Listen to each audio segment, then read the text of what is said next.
Are you a traditional gamer that has been looking at NFT games and wishing there was a project that would reward you more for more time spent in the game, as opposed to just logging on one time a day and clicking 4 times, like let's say crypto mines? Well, I've got a great project for you, and it's called Crusaders of Crypto. Now, Crusaders of Crypto is a very unique NFT game in the sense that it is an actual game. It's not super complicated, but it is a game that you can get very good at. There are actually intricacies to the gameplay, and definitely a skill gap between veteran players and new players coming into it. So I want to go over this game a little bit with you guys and show you the benefits of actually investing into the game and how low investment you can start with and the ROI time to return your investment, right? If we go over to their website called crusadersofcrypto.com, you will be met with this screen here showing a little bit of gameplay. But essentially, this game is a free-to-play game. You don't have to actually invest anything to be able to access the game. But to be rewarded, you need to just be holding the Crusader token, which is the in-game currency for Crusaders of Crypto.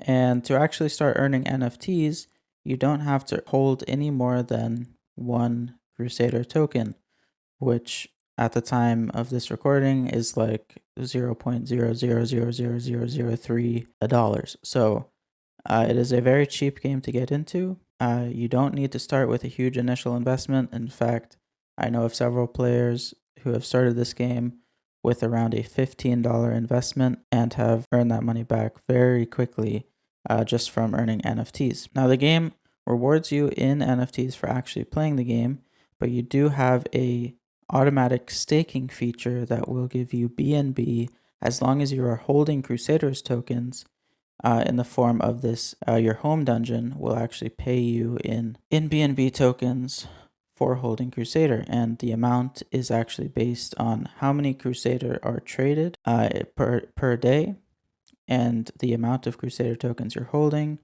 will essentially increase the percentage that you get of the BNB tokens that are traded. So how does the game actually work? Well, you're going to come to play.crusadersofcrypto.com or just click on the play button at Crusaders of Crypto. You're going to log in and it'll prompt a MetaMask authentication. You're going to want to just sign that, and you're going to get to this screen here, which shows Delve, Tower, and Home Dungeon. Now these are really the three important ones that you're going to want to look at. So you can familiarize yourself with the Home Dungeon first. Now the Home Dungeon has a few important features such as the mailbox, which is going to show you if you get an NFT from the dungeons. We'll go over that in a little bit.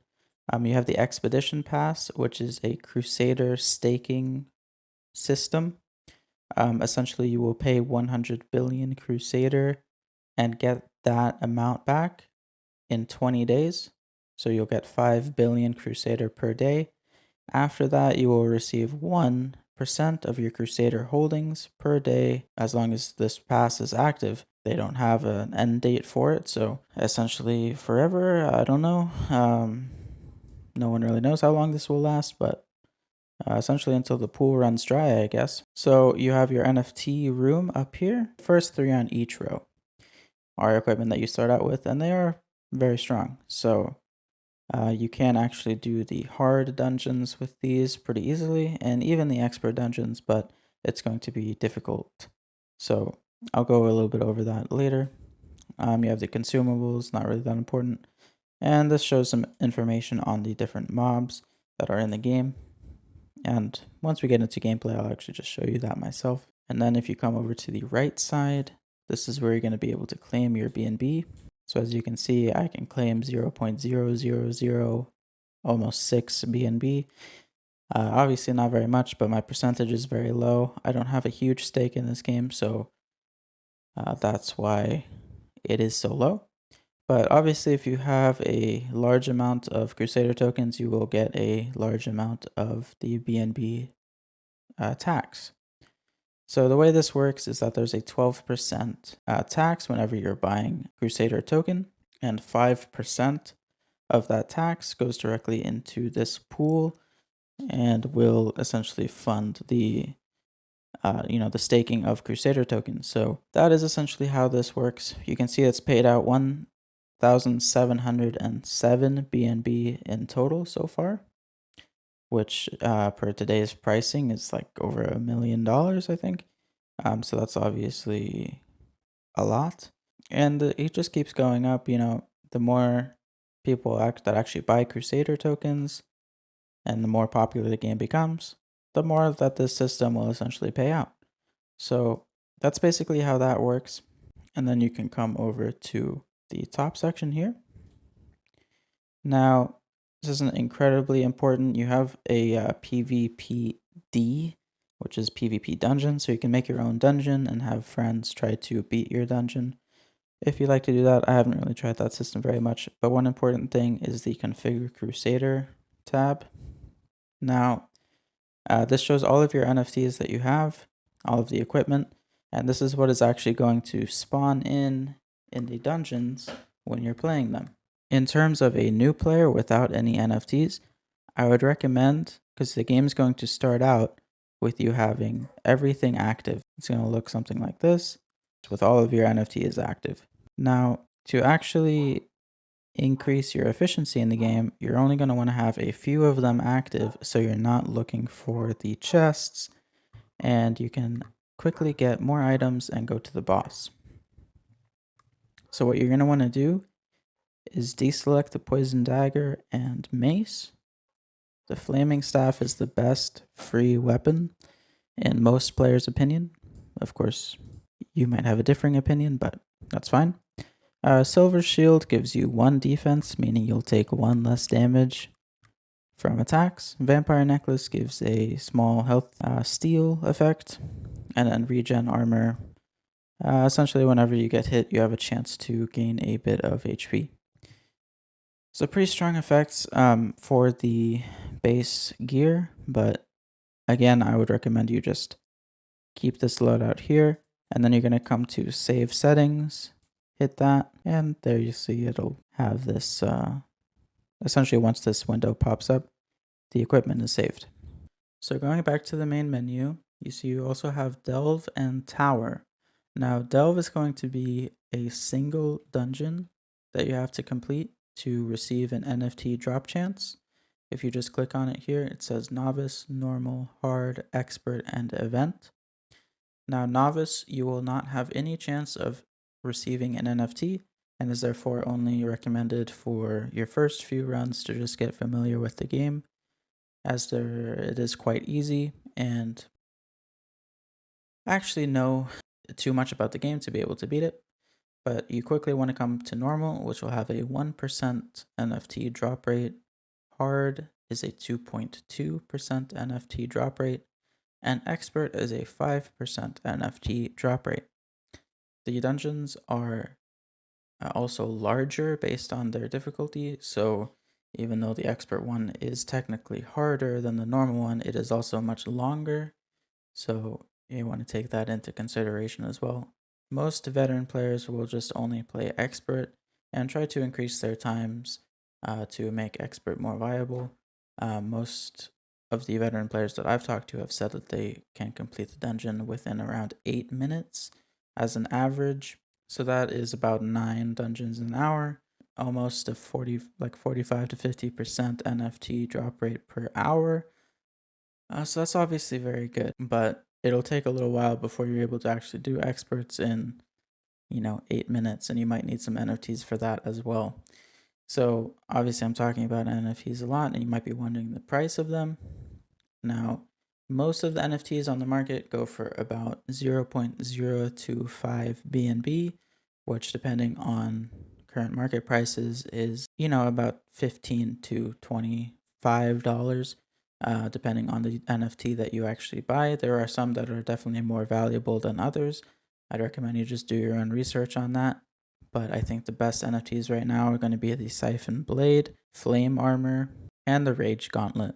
If you get those 3, you're going to be well on your way to defeating expert dungeons as fast as possible. So I'm just going to go into a normal dungeon and show you how it works. I'll also tell you about the tower mode. Tower is a lot like the Delve, except it is essentially a 10 floor dungeon. So you'll have smaller levels in the tower, and each level corresponds to a difficulty. So level 1 will be the normal dungeon, level 2 is the hard, and level 3 would be the expert. And then it keeps going up in difficulty from there all the way up to level 10. And you get a 1% NFT drop rate per level that you complete, meaning that if you have good enough NFTs and you know how to play the game better to avoid different mobs, you will actually earn a higher NFT drop rate from doing the tower. But again, most people just play expert and just play expert dungeons all day. But we're going to hop into a normal game here just to show you guys how it works. So when you load into the game, you're going to see that you have a chest and 3 bags. Now the chest is the symbol for an NFT or an equipment. So this is going to last for this run only, and essentially you're just going to walk up to it. You see it's the vampire necklace, and if I grab that, I'll have it in my equip sheet here, my equipment sheet. And then you also have the bags, which are potions or consumables. So you have the normal health potion and regen potion. This heals over time. This is a flat amount. There are also large versions of these potions. So a large regen potion and a large health potion that just heal more. Coming up to our first monster here. It is one of these spooky ghosts. They'll do a damage over time effect on you. So you want to, a good rule of thumb in this game is that you always want to be the one who attacks a mob first. So, and it's especially true with this guy because you don't want to be taking, he does a lot of damage as a damage over time, and he's very weak, so you can usually kill him in one hit. So what you can actually do in this situation, because essentially this game is turn-based, so if I move to the right, you'll see that he'll move closer to me right after I move. So you're moving first and they kind of follow you. So if I were to actually move up to his, if I were to move up here, he would just attack me. But I can actually use a potion as essentially a turn, and that will mean that he will actually come down to my level and I can get the first attack on him. So I'll go ahead and show you that. Just use a health potion, and you see that he moved down, and now I can just hit him first instead of taking the damage that he would deal. And bags with potions can spawn in these places here, so it's good to just look out for them. And this is the first room here. As you can see on the map, you have this starting room, and then this was a square. It's essentially, the dungeon is just a grouping of squares that are kind of randomly generated, and yeah, you want to just be going through them. This is an NFT here, so I'm going to want to grab that, but right now I'm going to have to kill this guy, and he's pretty hard without actually having a weapon, so it's going to be a little bit rough. Now this spider thing, it's called a crack-on, I think. The deal with them is that if they get too close to you, i.e. if they hit you, you will die immediately or instantly. And you'll probably experience this in your first few dungeons, that you will actually get, mess up and actually get hit by one of these guys. And it doesn't matter how much health you have, they will always one-shot you. So you want to just run away from them, and after, I believe, 7 spaces, if they move 7 spaces, they'll die. So as you see, he died there. That's really, there isn't so much complicated with the actual mobs, so you don't have to think about it too much. This head right here looks like a Easter Island head.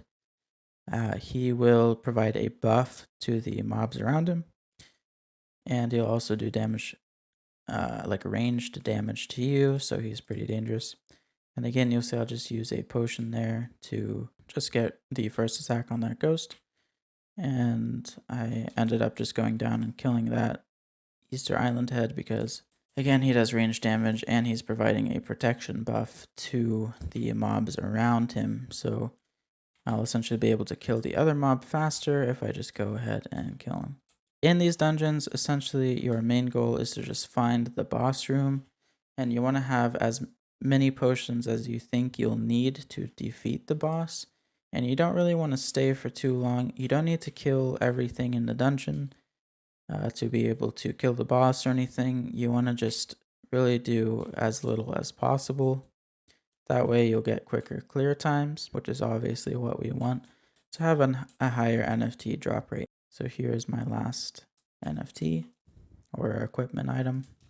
And that's again why it's good to have a low amount of gear actually equipped to your loadout.